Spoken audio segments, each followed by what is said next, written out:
J'ai une question par rapport aux images de films que vous utilisez dans vos chroniques. Ouais.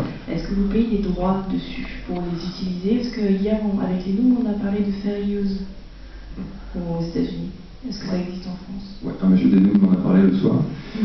Non, je suis un hors-la-loi. Personne ne m'aura. Personne ne paye de droit sur YouTube sur tous les extraits utilisés. Et il y a effectivement un principe qui est très en vogue, surtout dans la législation anglo-saxonne, c'est celui du fair use, qui est traduit par usage loyal en français. C'est un truc qui est beaucoup moins utilisé en France, mais après c'est très difficile parce que la jurisprudence est quelque chose qui est assez peu flexible, on va dire, à la base. Et pour un domaine qui évolue aussi vite qu'Internet ou tout simplement tous les médias numériques, c'est très difficile pour un truc aussi peu flexible de s'adapter. Et donc il y a pas mal de concepts qui seront obsolètes ou qui juste des trucs qui n'ont pas encore été créés pour être adaptables à la réalité de toute façon des pratiques, tout simplement. Je le sais, en ce moment je suis en train de lancer à plein temps dans la vidéo, donc je suis en plein milieu de plein de formalités qui sont toutes plus prises de tête les unes que les autres, et absolument toutes les administrations sont complètement obsolètes par rapport à la réalité de ce qu'on peut faire sur le web, alors que c'est une réalité très importante aujourd'hui, donc il faut s'arracher les cheveux. Mais si on regarde les génériques, par exemple, de chaque poster à la fin, je mets en anglais que tout est utilisé selon le principe du fair use, le fair use copyright law en entier, le truc de l'usage loyal et de la loi sur les copyrights. Donc voilà, je ne sais pas si c'est vraiment utile, tout simplement parce que déjà si on se fait gauler sur YouTube, c'est les algorithmes qui vous repèrent automatiquement selon les contenus. Et sincèrement, les studios, je sais pas, vraiment, ça n'a rien à branler que j'utilise leurs extraits, c'est juste leurs algorithmes qui vont me gauler automatiquement. Quand j'ai commencé, j'avais reçu un avertissement de Warner Bros parce que j'utilisais la musique de Blade Runner, le Things de la musique, notamment dans le générique de fin, sans parler par-dessus, donc ça a été repéré par les algorithmes. Ce qui est bien avec YouTube, c'est qu'ils offrent la possibilité de contester quand on reçoit ce type d'avertissement, ce que j'ai fait en envoyant un paragraphe où je disais en gros, j'utilise ce que j'utilise sous le principe de l'usage loyal et du droit de courte citation, qui est cette fois un principe qui est beaucoup plus français, qui est beaucoup plus en vogue, on va dire. Et voilà, j'ai dit que c'était à but de commentaires, de pédagogie, de parodie.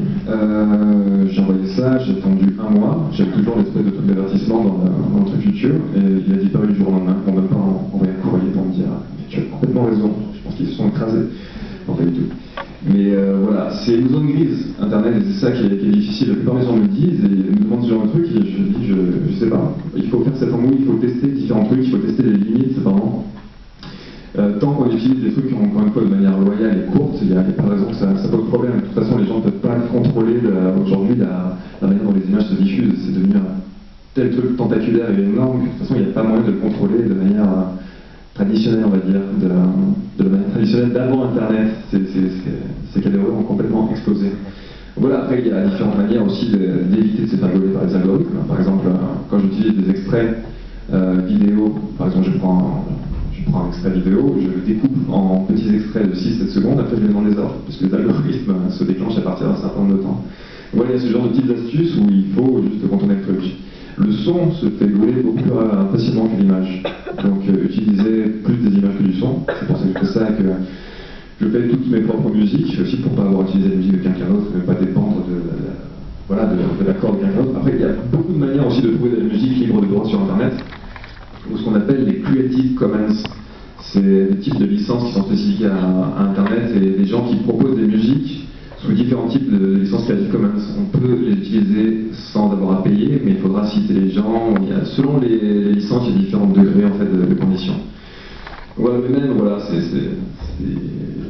comment dire, des blocages, peut-être psychologiques que j'ai. Je veux même pas dépendre d'une Creative Commons, donc je fais mes propres musiques. Et les fois où je suis amené à utiliser de la musique et d'autres voilà, issus de films ou pour, je sais pas, une scénette comique. Par exemple, dans la chronique sur les blockbusters, cet été, j'avais utilisé 6 secondes de musique de la 4ème dimension à un moment. Et voilà, je l'ai ralenti. Je l'ai mise à 90% pour le 100%. Je ne sais pas si c'est super utile, mais j'essaie de la pitcher pour qu'elle soit moins facilement décelable. Et voilà. Donc l'usage loyal, c'est quelque chose qui est important sur le principe. Je ne sais pas jusqu'à quel point c'est utilisé par les détenteurs des copyrights ou si c'est vraiment conçu comme recevable. Mais en tout cas, voilà, c'est une zone grise, il faut, jusqu'en sens là-dedans, il faut vraiment tâtonner et trouver, tester les limites du truc. Sans se prendre un strike de fou, bien sûr, qui va faire fermer la chaîne. Tant qu'on, comment dire, qu'on n'exploite pas les extraits en tant que tel, juste pour se faire de la thune sur l'extrait lui-même, et qu'on utilise à but de commentaires ou d'illustration, sur le principe, il n'y a pas de problème, quoi. Voilà. Est-ce que quelqu'un d'autre a une question? Oui, monsieur, avec un beau t-shirt.